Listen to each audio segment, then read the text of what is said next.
Dear students, welcome to a lecture on placentation and its types. The main objectives of this presentation are to study the general structure of an angiospermic flower, to understand the concept of placentation in angiosperms, and to study the various types of placentation with examples. So, first of all, let us introduce the topic with the concept of flower. The flower is a modified shoot wherein the shoot apical meristem changes to floral meristem, internodes do not elongate and the axis gets condensed. The apex produces different kinds of floral appendages laterally at successive nodes in a stud of leaves. When a shoot tip transforms into a flower, it is always solitary. The arrangement of flowers on the floral axis is termed as inflorescence. Depending on whether the apex gets converted into a flower or continues to grow, two major types of inflorescences are defined, which include racemose and cymose. In a racemose type of inflorescences, the main axis continues to grow, the flowers are borne laterally in an acropetal succession. In cymose type of inflorescence, the main axis terminates in a flower, hence is limited in growth. Here, the flowers are borne in a basipetal order. Now, the structure of the flower. The flower is the reproductive unit in the angiosperms and is meant for sexual reproduction.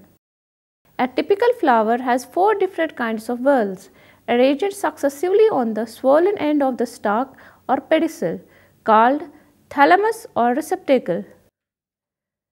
Now, the parts of a flower.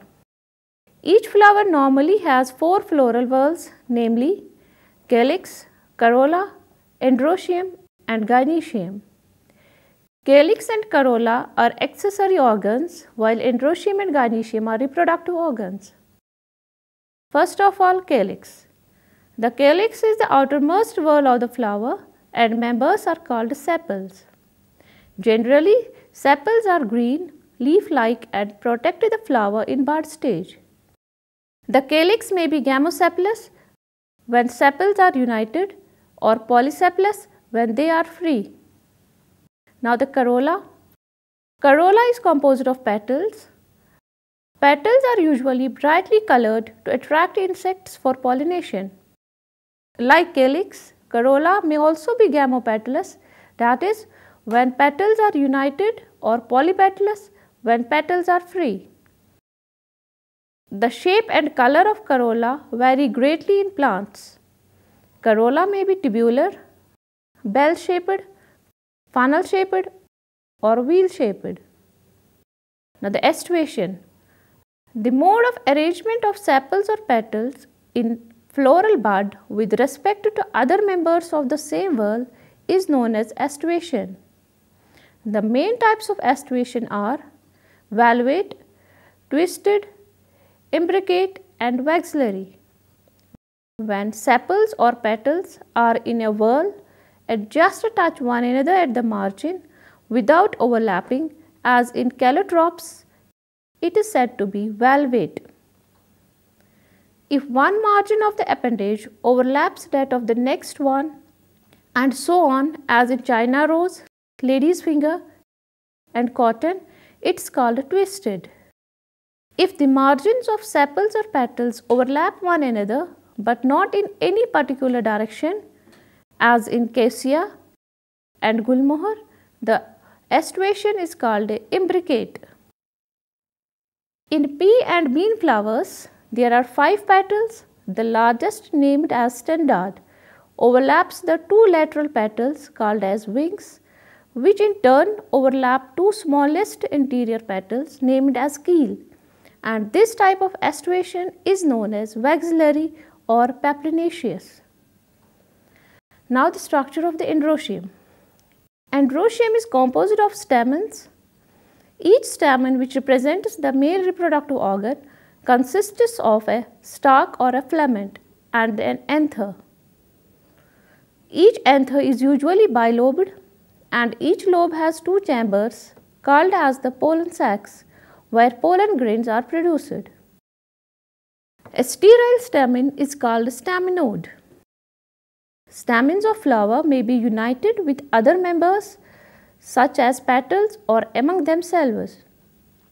When stamens are attached to the petals, they are epipetalous as in brinjal, or epiphyllous when attached to the perianth as in the flowers of lily. The stamen in a flower may either remain free, that is polyandrous, or may be united in varying degrees. The stamens may be united into one bunch or one bundle, that is monoadelphous condition, as in China rose, or two bundles, diadelphous condition, as in pea, or into more than two bundles, that is the polyadelphous condition, as in citrus. There may be a variation in the length of filaments within a flower, as in salvia and mustard. Now the gynoecium. Gynoecium is the female reproductive part of the flower and is made up of one or more carpels. A carpel consists of three parts, namely stigma, style and ovary. Ovary is the enlarged basal part on which lies the elongated tube, the style.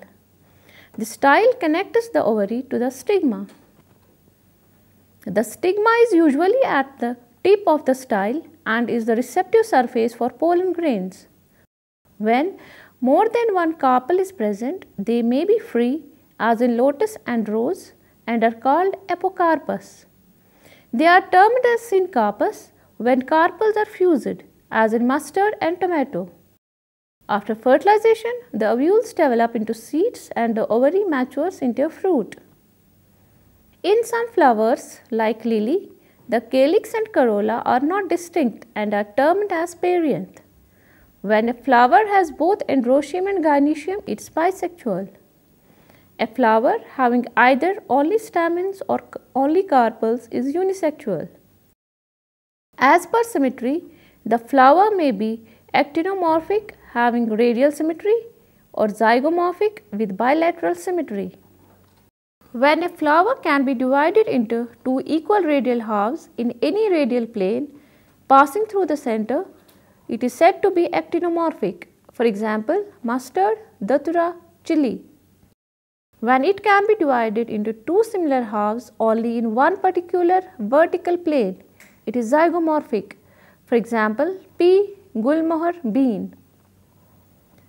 A flower is asymmetric, that is irregular, if it cannot be divided into two similar halves by any vertical plane passing through the center, as in canna. A flower may be trimerous, tetramerous or pentamerous when the floral appendages are in multiple of 3, 4 or 5 respectively. Flowers with bracts, that is reduced leaf found at the base of the pedicel, are called bracteate, and those without bracts are said to be ebracteate. Based on the position of calyx, corolla and androecium in respect of the ovary on thalamus, the flowers are described as hypogynous, perigynous and epigynous.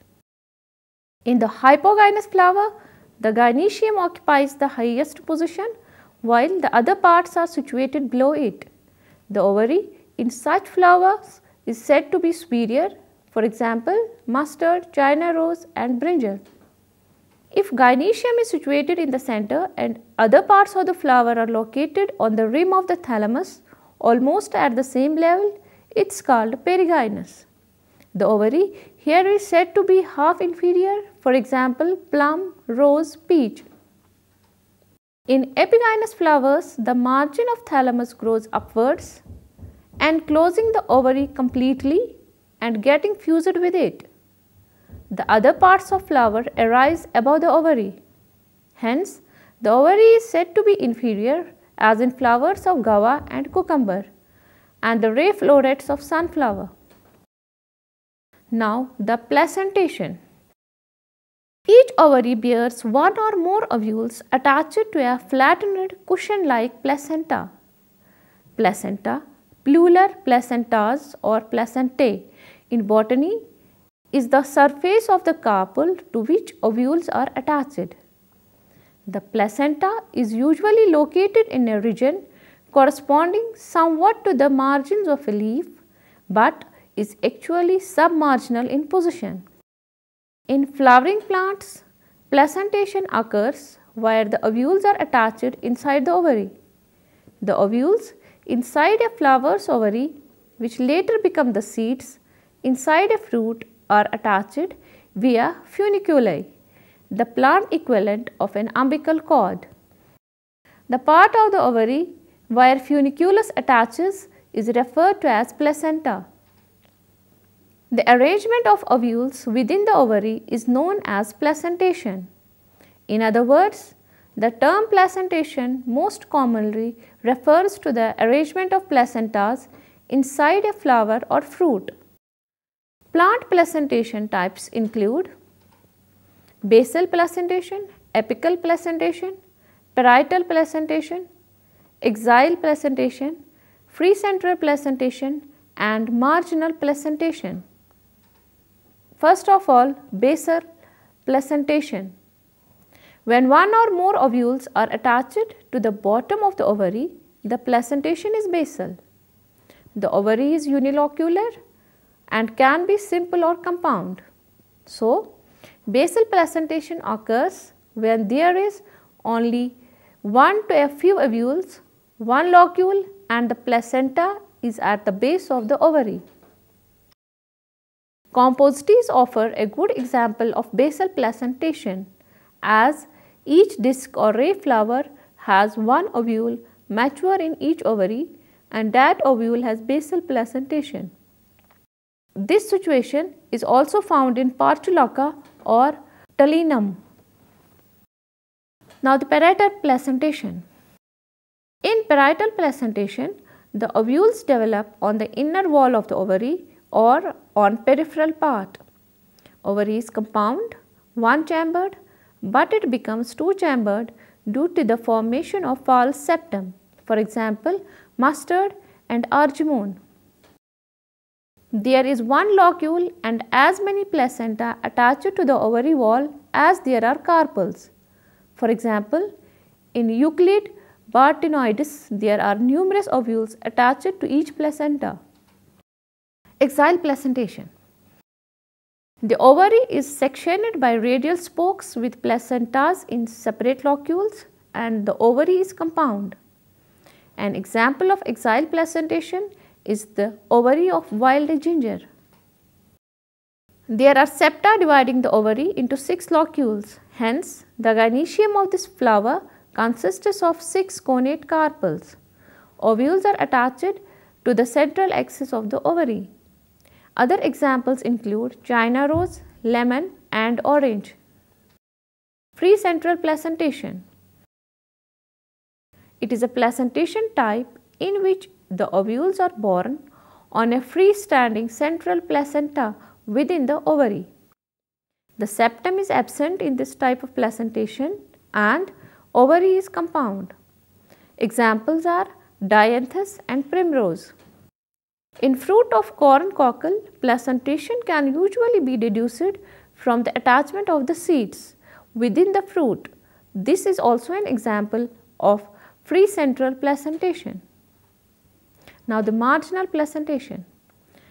The ovary in which the placenta forms a ridge along the ventral suture of the ovary and the ovules develop on 2 separate rows is known to have marginal placentation. There is one locule per carpel and no septum. There is only one elongated placenta on one side of the ovary. Carpel is simple. This type of placentation is conspicuous in legumes as in peas. And finally, apical placentation. When one or more ovules are attached at the top of the ovary, the placentation is said to be apical. The ovary is unilocular and can be simple or compound. So, dear students, today we studied the structure of the flower and the types of the placentation in the flower.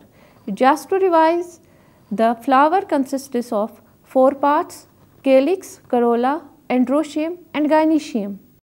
And the types of the placentation found include basal placentation, apical, parietal, axile, free central and marginal placentation. These placentation tools are very useful in the taxonomical identification of the plants. Hope you have understood today's lecture. Thanks a lot.